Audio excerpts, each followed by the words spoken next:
This is lecture number 23 और writing skills में आज भी हमारे पास सेंटेंस स्ट्रक्चर का पार्ट है।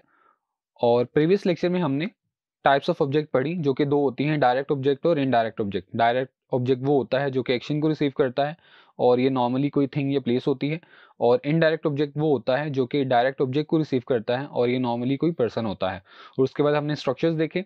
दो तरह के स्ट्रक्चर्स होते हैं, जिसमें एक में डायरेक्ट ऑब्जेक्ट पहले आता है और इनडायरेक्ट ऑब्जेक्ट बाद में आता है, और इस केस में दोनों के दरमियान एक प्रपोजिशन आती है, like he gave gifts to me. और दूसरे स्ट्रक्चर में हम इनडायरेक्ट ऑब्जेक्ट को पहले लिखते हैं और डायरेक्ट ऑब्जेक्ट को बाद में लिख देते हैं, और इस केस में हमारे पास कोई प्रपोजिशन इस्तेमाल नहीं होती, like he bought me gifts. So now let's begin our today's lecture. आज हमारे पास रिप्लेसमेंट ऑफ वर्ड्स का टॉपिक है, और इस टॉपिक से आपको ये पता चलेगा कि अगर आपके पास एक सेंटेंस है और उसमें काफ़ी वर्ड्स हैं, तो आप किसी भी वर्ड को किसी खास वर्ड से रिप्लेस कर सकते हैं, और जिन दो वर्ड्स को आप रिप्लेस करेंगे उन दोनों की कैटेगरी सेम होनी चाहिए। और दूसरी इंपॉर्टेंट बात ये कि आप इस तरीके से, यानी एक जुमले में मौजूद किसी खास वर्ड को उसी तरह के वर्ड से रिप्लेस करके इनफिनाइट नंबर ऑफ सेंटेंसेस या स्ट्रक्चर्स बना सकते हैं।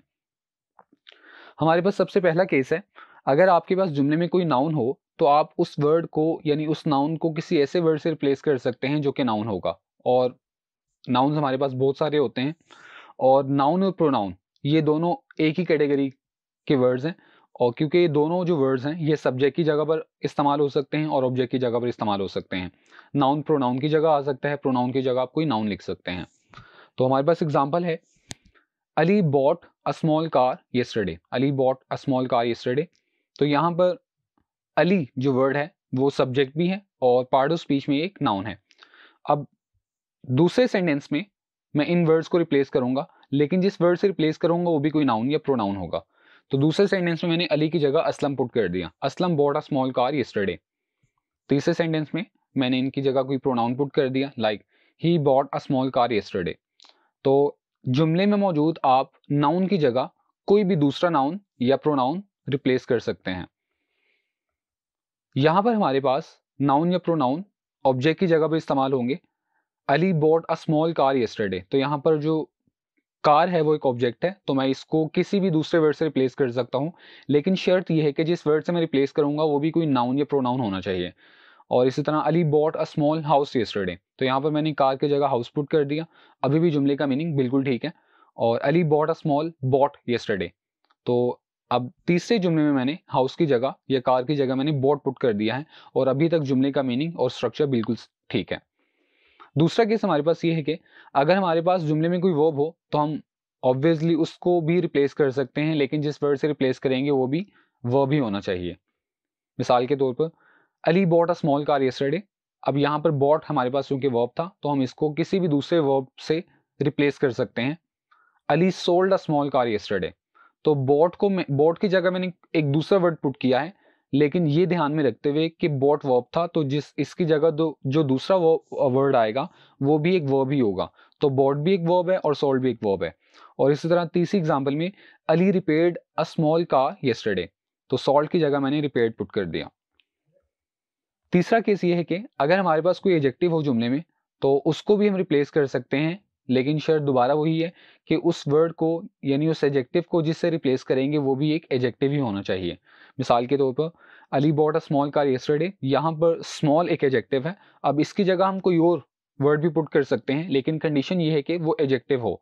अली बॉट अ ब्लैक कार येस्टरडे, ब्लैक भी एक एडजेक्टिव है। Ali bought a second hand car yesterday, तो सेकेंड हैंड भी एक एडजेक्टिव है। तो इसी तरह आप एडजेक्टिव की जगह कोई भी दूसरा एडजेक्टिव पुट कर सकते हैं। और लास्ट केस ये है कि अगर आपके पास जुमले में कोई एडवर्ब है तो उसको भी आप रिप्लेस कर सकते हैं, लेकिन कंडीशन दोबारा वही है कि जिस वर्ड से आप रिप्लेस करेंगे वो भी एक एडवर्ब होना चाहिए। मिसाल के तौर पर Ali bought a small car yesterday, yesterday यहाँ पर एक एडवर्ब है क्योंकि ये बॉट के बारे में बता रहा है, वर्ब के बारे में, कब खरीदी, कल खरीदी, और वर्ब के बारे में बताने वाला वर्ड एडवर्ब होता है। तो येस्टरडे यहाँ पर एक एडवर्ब है। अब इसकी जगह हम कोई भी दूसरा वर्ड पुट कर सकते हैं, लेकिन वो एडवर्ब होना चाहिए क्योंकि येस्टरडे भी खुद भी एक एडवर्ब है। तो Ali bought a small car last week, last week भी एक एडवर्ब है। और Ali bought a small car happily, happily भी एक एडवर्ब है। तो आज के लेक्चर से आपको ये बताने की कोशिश की गई है कि अगर आपके पास जुमले में कोई भी वर्ड है तो आप उस वर्ड को रिप्लेस करके किसी दूसरे वर्ड से, लेकिन दोनों वर्ड्स की कैटेगरी सेम हो, यानी कैटेगरी से मुराद पार्ट ऑफ स्पीच सेम हो, आप बहुत सारे सेंटेंसेस या स्ट्रक्चर्स बना सकते हैं। So here ends today's lecture. आज हमने रिप्लेसमेंट ऑफ वर्ड्स के बारे में पढ़ा। नाउन को आप रिप्लेस करेंगे तो जिस वर्ड से आप रिप्लेस करेंगे, यानी रिप्लेसिंग वर्ड भी नाउन होना चाहिए। वर्ब को रिप्लेस करेंगे तो जिस वर्ड से रिप्लेस करेंगे वो खुद भी एक वर्ब होना चाहिए। एडजेक्टिव को आप एडजेक्टिव से रिप्लेस कर सकते हैं और एडवर्ब को आप एक एडवर्ब से रिप्लेस कर सकते हैं। So I will see you in the next lecture. Till then, Allah हाफिज़।